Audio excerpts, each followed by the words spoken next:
Yeah, but the thing is, I want to know, like, getting to that point of consistency, though. Like, What did it take? What was required? What was things that changed in your daily routine? Daily routine. Yeah. Wow. Okay, that's important.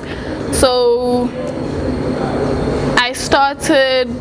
Okay, I kept hearing about this manifestations thing, this affirmations thing, and I come from a very religious household, very conservative Christian household. So these things were like forbidden.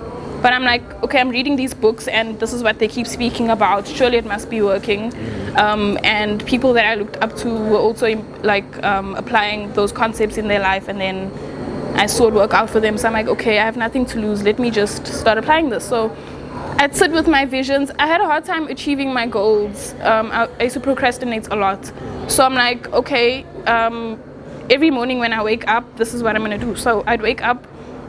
I'd go outside, get fresh air. You know, oxygen is good for the brain. It's good to start your morning with like fresh air.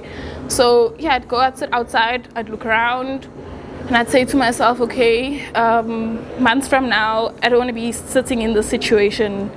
I ended up in so many situations. Okay. Yeah, I told myself I don't want to end up in this situation. This is what I want by then. And so I'd get out my journal, I'd write down affirmations for the day, say them out loud.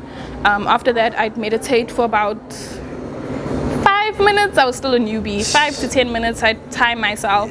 After that, do a bit of yoga and get started with the rest of my day. And whatever I needed to achieve for the day, I made sure I wrote it down. And when I was done with that, I tick it off. It made such a difference in my productivity, because I didn't feel like crap at the end of the day, knowing that I didn't achieve this, and this. Oh my God, I forgot to do this and this. I made sure that I ticked off everything that was on that list for the day, and I did this every single day. And we're sitting here right now, and yeah, this is something that I wrote down on a piece of paper. So it started back then. Yeah.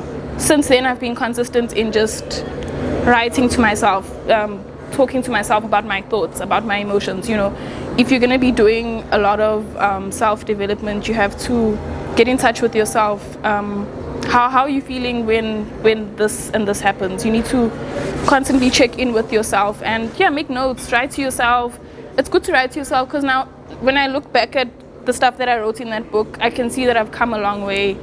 I look at that and I'm like, wow, this was 21-year-old me. You know, and I'm really proud that I was able to just consistently do that. That definitely made a huge difference in my life.